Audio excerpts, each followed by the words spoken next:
You're here for a reason. You clicked this because deep down, there's a splinter in your mind, a restless feeling you try to ignore every time you close your eyes at night. I know exactly what it is from the outside.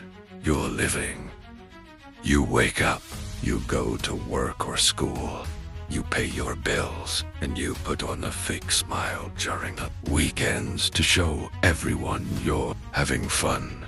But inside, you know this isn't your life. You're living a mediocre script that was handed to you, and you've just accepted Italiano. Today, I'm not here to tell you to manifest your dreams or send the positive vibes to the universe. I'm not going to waste your time with that self-love nonsense. True to the name of this channel, Teddy, I'm going to tell you the cold, hard truths that even your best friends are too afraid to say to your face. The question is simple. Why are you stuck? Why are you rotting in a life you claim to hate? And more importantly, why do you see the exit sign but refuse to take a single step toward it? If you're ready to drop the act, let's begin. Why do most people stay in soul Christian jobs, toxic relationships, or cities they hate? The answer is simpler than you think. Fear disguised as comfort. But this isn't just fear of the dark. This is the primal terror of the unknown. Look, your brain doesn't care about your happiness. Your lizard brain has only one job: survival. To your biology, a known hell is always safer than an unknown heaven. That's why you keep going to that job you despise, because you know the paycheck will be there on the first of the month. You stay in that dead-end relationship because you know what the argument is going to be about tonight. The comfort zone.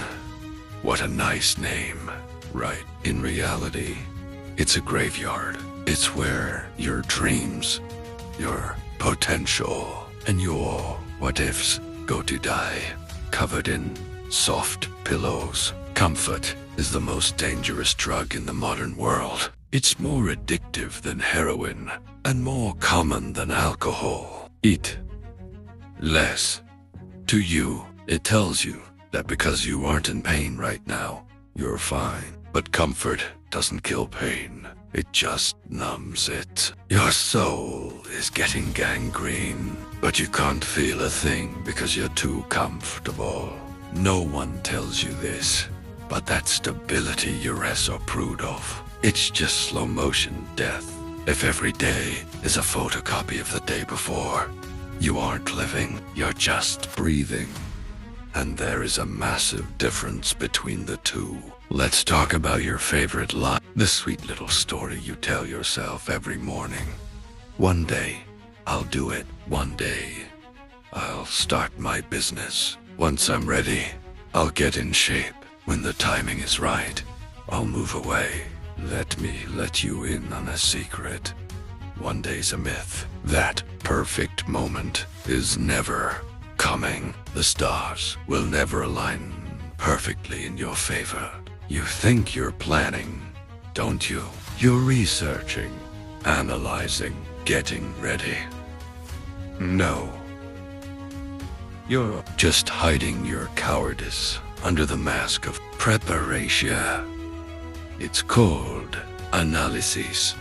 Paralysis. You think so much that you have no energy left to actually move. Perfectionism is just a fancy word for procrastination. Saying, I won't start until I can do it perfectly, is just a polite way of saying, I'm terrified.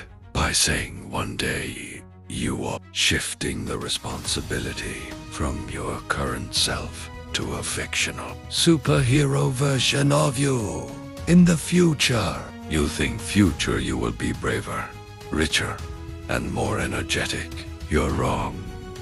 The version of you that won't act today is the same version that won't act next year.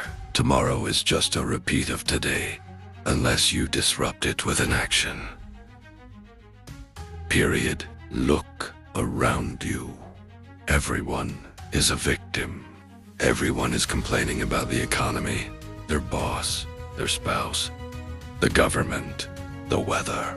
It's a never-ending cycle of whining. But why? Why do people spend hours complaining about things they won't spend 5 minutes trying to fix? Because complaining is easier than acting. And even worse, complaining feels good. There is a sick, twisted pleasure in seeing yourself as a victim. If the problem is the bad economy, the evil boss, or unlucky fate, then there's nothing you can do, right? This thought protects you from responsibility, saying, "It's not my fault. The world is against me," is a bulletproof shield for your ego. Behind that shield, you never have to face the fact that you are the one failing yourself. No one tells you this, but every time you complain, you are handing your power to the thing you're complaining about. If you complain about your boss but stay at that job, you are literally signing a contract that says you own me. Being a victim has become your identity. If I took away your excuses, what would be left?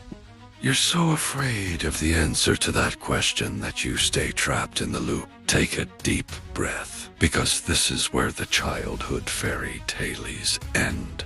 I know that deep down, you're still waiting for things to get bad enough so that a miracle happens, waiting for someone to find you, to show you the way, to pay off your debts, or to rescue you from your miserable life. You're waiting for a hero. Here is the truth. No one is coming. No one is coming to save you.